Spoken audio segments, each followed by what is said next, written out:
দুনিয়ার কোনো কিছু স্থায়ী নয়, এখানকার সুখ স্থায়ী নয়, এখানকার কোনো কষ্টও কিন্তু স্থায়ী নয়। যে কোনো সিচুয়েশনই পড়ি না কেন চিন্তা করবো যে এটা স্থায়ী নয়, এটা চলে যাবে, হোক কষ্ট অথবা সুখ। আর এর এক্সাম্পল তো নবী সাল্লাল্লাহু আলাইহি ওয়াসাল্লাম দিয়েছেন ওই মৃত গাধার সাথে। তোমরা কি কেউ 1 দিরহামের বিনিময়ে এই গাধা ক্রয় করবে? সাহাবীরা বলেছেন যে 1 দিরহাম কেন, বিনামূল্যে দিলেও কেউ ক্রয় করবে। আল্লাহ রাব্বুল আলামিনের কাছে দুনিয়ার মূল্য এতটুকুই। অন্য হাদিসে এসেছে যদি একটা মাছির দানার পরিমাণও মূল্য থাকতো দুনিয়ার আল্লাহর কাছে, আল্লাহ পাক কাফের মুশরিকদেরকে 1 ফোঁটা পানি পান করতে দিতেন না।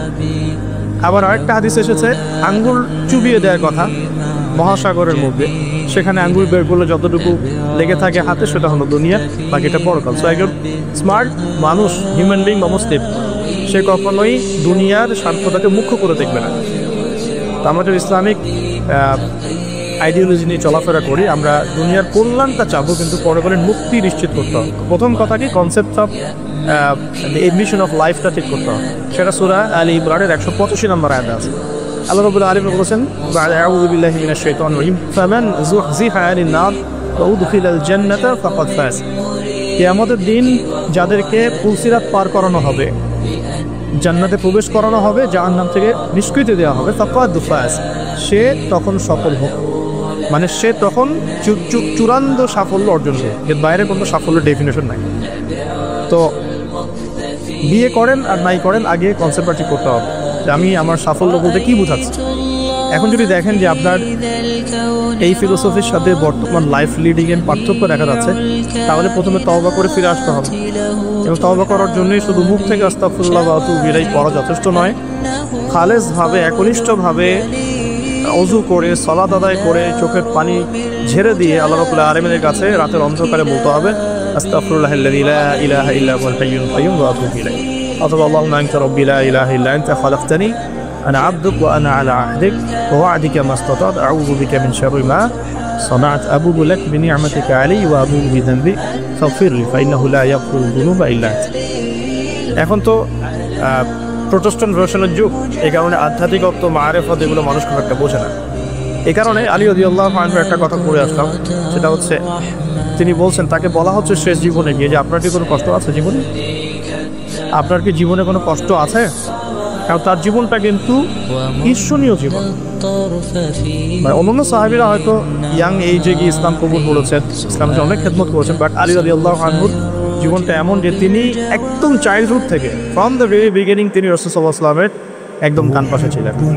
এমন কোনো ব্যাটল আপনি দেখবেন না, মানে আমি গাজওয়ার কথা বলছি, সারিয়া না, গাজওয়ার কথা বলছি, যে আলী রাদিয়াল্লাহু আনহু পাশে নাই, এমন কোনো গাজওয়া আপনি পাচ্ছেন না।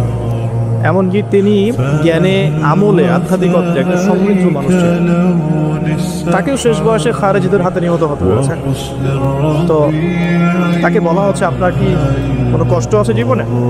আলী রাদিয়াল্লাহু আনহু বলছেন যে আমার কষ্ট একটাই, কি যে আল্লাহ পাক আমাকে যে ইলম দিয়েছেন, রাসূল সাল্লাল্লাহু আলাইহি ওয়াসাল্লামের সোহবতে থেকে আমি যে মারিফত অর্জন করেছি, মানে আধ্যাত্মিকত্ব অর্জন করেছি, এটা বিতরণ করার মতো উপযুক্ত কোনো পাত্র পেলাম না। তার মানে প্রোটেস্ট্যান্ট ভার্সনে শরীয়ত আপনাকে শুধু হুকুম আহকাম দিচ্ছে না, এটা করতে হবে এটা করতে হবে না, এর ভিতরে রিজনগুলো কি, এর ভিতরে মারিফতগুলো কি, আধ্যাত্মিকত্বের বিষয়গুলো কি, সেগুলোর মধ্যে সবাই বুঝবে না। এই কারণে আসলে মারিফতের কথাগুলো সবার সামনে বলাও ঠিক না, এত জাহেলরা সেগুলো বুঝতে পারবে না। তো আসুন যেখান থেকে আলোচনা শুরু করেছি ওখানে ফিরে যাই। আমরা আমাদের লাইফের এইমটাকে ঠিক করে তওবা করে ফিরে আসি। তওবা করে ফিরে আসলে পরে শুধু প্রোটেস্ট্যান্ট দর্শনের মুখে মুখে আস্তাগফিরুল্লাহ করাটা যথেষ্ট না, মন থেকে ফিল করতে হবে এবং জীবনের যে পাপগুলো আমি করে এসেছি এগুলোকে রিকভার করতে হবে। যদি আপনি জিনা করে থাকেন, ছেড়ে দিয়ে ফিরে আসতে হবে, সারা জীবন আমল করে প্রমাণ করতে হবে যে আপনি আল্লাহ পাকের ভক্ত বান্দা। শুধু মুখে বলা যথেষ্ট নয়। আপনি মাদক সেবন করে থাকেন, তওবা করে ফিরে আসতে হবে, এসে আল্লাহর কাছে প্রমাণ করতে হবে যে হ্যাঁ আমি আল্লাহ তুমি আমাকে চান্সটা দিয়েছো, আমি এটাকে হেলায় নষ্ট করবো না, আমি নিজেকে তোমার কাছে প্রমাণ করে দেবো ইনশাআল্লাহ যে আমি তোমার বান্দা। এভাবে প্রত্যেকটা বাপ, সুদ খেয়েছেন, অন্যের সম্পদ আত্মসাৎ করেছেন, হারাম টাকা থাকলে ফেরত দিতে হবে, আত্মসাৎ করে থাকলে ফেরত দিতে হবে, ঠিক আছে? অন্যের হক নষ্ট করলে সেটা ফেরত দিতে হবে। মুখলেস ভাবে তাওবাতান নাসুহা মানে একনিষ্ঠভাবে তওবা করা, ওই পাপ ছেড়ে দেয়া, ভবিষ্যতে সেই পাপের পুনরাবৃত্তি না করা। ইন কেস যদি হয়েও যায় তাহলে আবার 2 রাকাত নামাজ পড়ে আবার আল্লাহকে বলা, রব্বি ইন্নী আযনাবা যামবান আখরা ফাগফিরলি, আল্লাহ আমি আবার সেই গুনাহ করে ফেলেছি, আমাকে মাফ করুন। সো তওবাটা খুব ইম্পর্টেন্ট।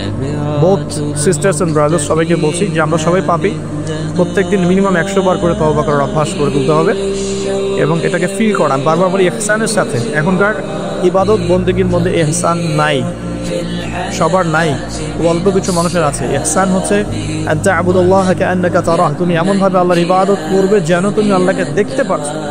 ওয়া ইল্লাম তাকুন তারাহু ফাইন্নাহু ইয়ারাক, তুমি যদি আল্লাহকে দেখতে না পাও বিশ্বাস রাখবে, জেনে রাখবে যে আল্লাহ পাক তোমাকে দেখছেন। এই মারিফত নিয়ে সবাই ইবাদত করছে না। যদি করতোই তাহলে নামাজ পড়ে বের হয়ে আবার সুদ খেতে পারতো। যদি মানুষ এটাই করতো তাহলে তাহাজ্জুদ করে আবার সকালবেলা কি গার্লফ্রেন্ড বয়ফ্রেন্ড ডেটিং করতে যেতে পারে না। তো মারিফত ঘাটতি আছে। আর মারিফত অর্জন হয় কখন? যখন আল্লাহ নূর কলবে আসে। আল্লাহ নূর কখন কলবে আসে? যখন হৃদয়টা পরিচ্ছন্ন হয়। যে হৃদয়ের মধ্যে হিংসা, বিদ্বেষ, অহংকার, পরশ্রীকাতরতা আছে, সেখানে আল্লাহ নূর আসার কোনো প্রশ্নই ওঠে না। যেখানে আল্লাহ নূর নাই সে আলো দেখবে কীভাবে? সে অন্ধকারের পথ চলবে কীভাবে? সে কীভাবে ঘ্রাণ পাবে? ঘ্রাণ পাওয়ার তো প্রশ্নই ওঠে না, কারণ কলবে তো নূর নাই। আল্লাহ পাক তো সবাইকে সব কিছু দিবেন না। তো এখন আসুন যে আমরা যদি তওবা করে ফিরে আসতে পারি, এখন আমি আমার লাইফটাকে গুছিয়ে নেব। লাইফটা গুছাতে গেলে আমার লাগবে এডুকেশন। এখন আমার এডুকেশন সেক্টর যেটাই হোক, আমাকে ইসলামিক এডুকেশন আবার শিখতে হবে। এর বেসিক যে সিলেবাসটা আছে এটা আমাকে কভার করতে হবে। কীভাবে করবেন এটা আপনার চ্যালেঞ্জ।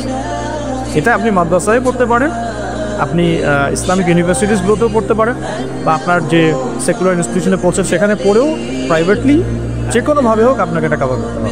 এটা আপনার চ্যালেঞ্জ। এটা কীভাবে বাস্তবায়ন করবে সেটা সিচুয়েশন ডিফার করবে, মানুষের সবার একরকম হবে। দ্বিতীয়টা হচ্ছে আমল বাড়িয়ে দেওয়া এবং সুন্নত নফল গ্রুপের শক্ত পাবন্দ হওয়া আর কি। রাসূল সাল্লাল্লাহু আলাইহি ওয়াসাল্লামের সুন্নতের শক্ত পাবন্দি নিয়ে আসা, হালাল রিজিকের সোর্স ফর্ম করা, পাশাপাশি আপনার সৎ কাজের আদেশ করা, অসৎ কাজে নিষেধ করা, দাওয়াতি কাজে সময় দেওয়া, আল্লাহর রাস্তায় সময় দেওয়া, দিনকে এগিয়ে নেওয়ার জন্য ছোটো ছোটো প্রকল্প প্রজেক্ট হাতে নিয়ে ইসলামের